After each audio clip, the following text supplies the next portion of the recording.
Hello, and welcome to episode 2 of Unwind with Rebecca. If you missed my first episode, it is available on my channel and gives a brief overview of what I hope to achieve here. I'd like to start off by thanking all my new subscribers and all those that left such positive comments and feedback. It really means the world. Now let's begin, shall we? Get yourself comfortable, stop what you're doing, and focus on maintaining a gentle rhythm of breathing. Today's reading comes from Stories for 8-year-olds and Other Young Readers, edited by Sarah and Stephen Corrin. This is The Tale of the Bell of Atri. The city of Atri, tucked away in the Abruzzi Mountains in Italy, was famous for two things: a bell and a horse.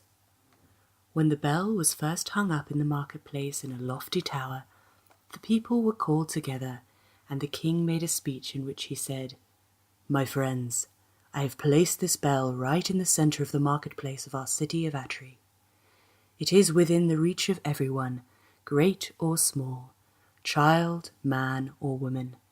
But I impress upon you that you may ring it only if you feel some wrong has been done to you.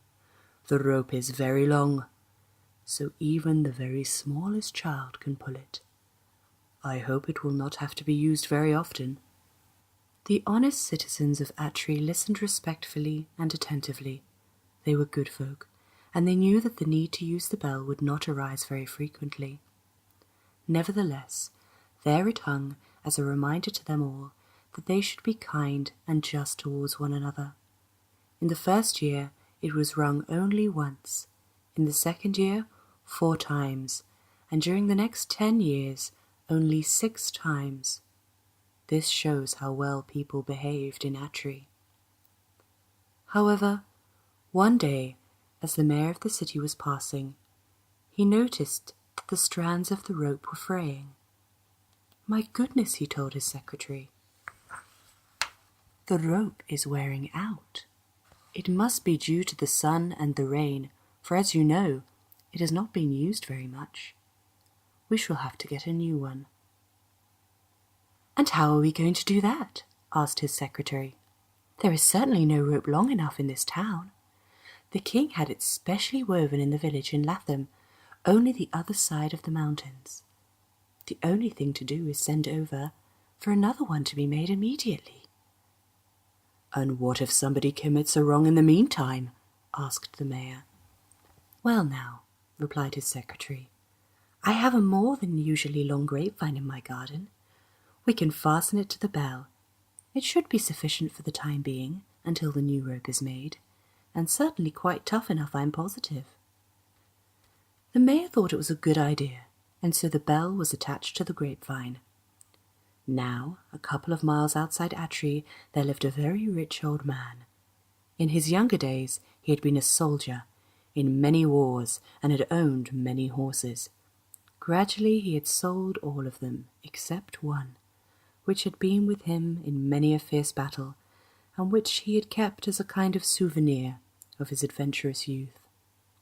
But a day came when the old man looked at his horse and said, "You are no good to me any more, old fellow. You are too old to work, and I'm not going to feed you any more. Out you go." So off limped the old horse, and his cruel master bolted the gate behind him. The poor old thing dragged his weary bones along for many hours, looking for bits of hay or patches of grass. He grew thinner and thinner, and felt very, very miserable. One day he hobbled into the town of Atri and came to the marketplace, where his hungry eyes espied the grapevine to which the bell was tied.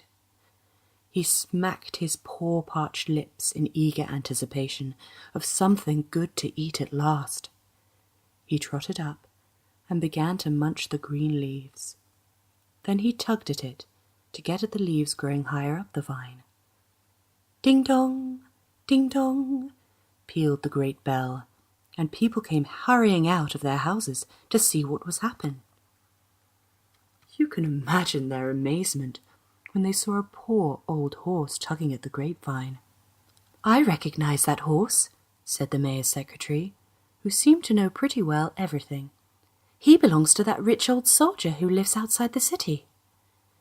"He must have got rid of the poor creature because it was too old to work," said the mayor. "Summon him at once."